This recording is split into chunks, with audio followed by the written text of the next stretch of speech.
All right, ladies and gentlemen, boys and girls, children of all ages, fellow pandemic travelers, and anyone else that I didn't cover. It is now day 68, I believe, of the Seattle Pandemic Shutdown, and nature is healing itself. Life is returning to normal. The homeless are back. Now, again, the reason for that is, I believe, because more people are now commuting, which makes for more people are working. So more people are commuting, which makes for higher foot traffic in areas that are usually busy. So now they come back because they can panhandle. I think that's at least part of what's going on, because there's been a lot of homeless activity in my work neighborhood as of the last week or two. So something I realized is, everyone wants to get back to normal, back to normalcy. Well, there were various aspects of normal that were garbage, and those will come back too. Plus, we're going to get new ungodly awfulness, right? So, for example, today Twitter said their employees can all work from home forever, which, all right, that's going to be the new way of things if you can. Obviously, tech work and, mental work jobs can be done remotely. So that's going to have an impact on, rental markets and real estate across the country, right? People are going to relocate from cities like San Francisco, where you're paying absurd amounts of money for a shoebox, and they're going to get a McMansion in Texas and, just work remotely. And, more power to them. But so, that's going to reduce maybe some of the strain on urban real estate prices and such, And again, corporations and institutions are going to start liquidating some of their real estate assets, because why do you have all these facilities you don't need if everyone can work from home? Anyways, so the other thing to address here, and this is this issue about again, the conflict between people wanting to go back to work and people thinking that we're going to get a second wave and it's going to be more deadly and a whole bunch more people are going to die, and then it's going to be worse than if we just stay sequestered. So Ben Shapiro, for all of his, faults that I disagree with him about various things, was correct in a tweet yesterday. People in, and I don't want to say liberal media, because I don't follow all the liberal media or all of the media in general, so it's like I have seen mainstream news talk about contact tracing and testing as though it is this magical cure for the virus, or somehow a solution to, whether we can, end the lockdowns. Now, Shapiro was saying that, yeah, it's they're using it like a magic word that's going to make the virus, disappear. And what contact tracing is at this point, I think, in you track the cases back. You were exposed to this person, was exposed to this person, was exposed to this person. Now, all the places those people have been, now they've been in contact with everyone who's been there. They've touched these surfaces. They talked to these people. They were in close contact with these people.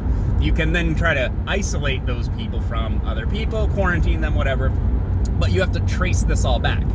Now, in New York City, for example, in Manhattan, how is that even plausible or even a worthwhile endeavor? These people are stacked on top of each other. The contact tracing is just a giant blob. Everyone's been in contact with everyone. So, you could probably do that in Montana, where 20 people are exposed to 20 other people, and that's it, but not New York City. Like, what are you talking about? And then the testing thing. Now, this is an issue of logistics that I don't think people fully appreciate. Like, if you've seen the way that they're doing they're gathering samples from people, they're jabbing a giant Q-tip up people's noses, right? And then they have to put that in like a bag or something so that it's not contaminated. And then they have to ship it somewhere to a lab to have basically, they run it through a machine, I guess, that can detect which type of virus virus is on the Q-tip or whatever, that means that in America, you would have to have 320 million of these giant Q-tips, and then 320 million bags, and then the machinery, or the devices, or microscopes, or pathologists, or whatever, to diagnose that it's COVID-19 in all 320 million samples. And then you'd have to test people multiple times. So now you're talking about 3, 6, 900 million, a billion testing kits to continuously test everyone, whether they've even been exposed or not. And the logistics of this are just, I think it's impossible. Like, I don't think that never mind the financial side of it, the logistics side of it, I just don't see as plausible. It's just too much stuff. So you have to target the testing. God, I did it again. You have to target the testing at the people who are most likely to have been exposed. Now we need that, I keep forgetting this word,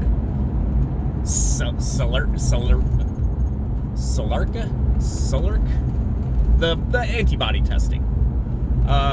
We need that in order to determine whether you've already been infected and whether or not you can get reinfected. There's the good question. I think I've seen that there's claims that no, you can't get reinfected. Okay, so I think I had it. I need that testing as soon as possible, and then I get my whatever creepy authoritarian thing people demand we do. People were demanding that people who had tested positive be forced to wear stickers and all kinds of stuff. Make them wear an armband. I don't know.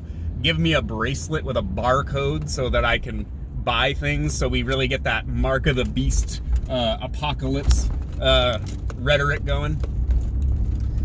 Yeah. So yeah, contact tracing and testing seems to have caught on with people as like a buzzword, but like, again, like in New York City, I don't understand how you could possibly apply that to what, the New York City subway system. Yeah, do contact tracing on that. I mean, come on. Everybody's been exposed is how it looks. I mean, if you've been out, you've probably been exposed. You know?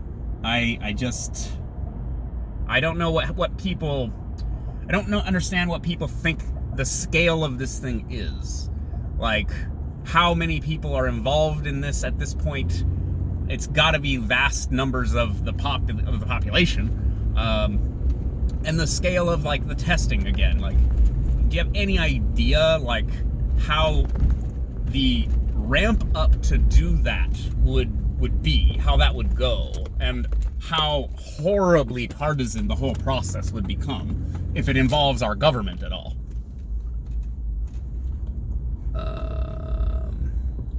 Are you moving? What are you doing? All right, I'm gonna creep by.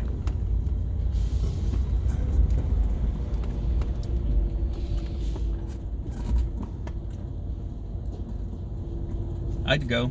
You're good. I can't. I'm going that way. So there's construction happening. People are getting back to work. It's good.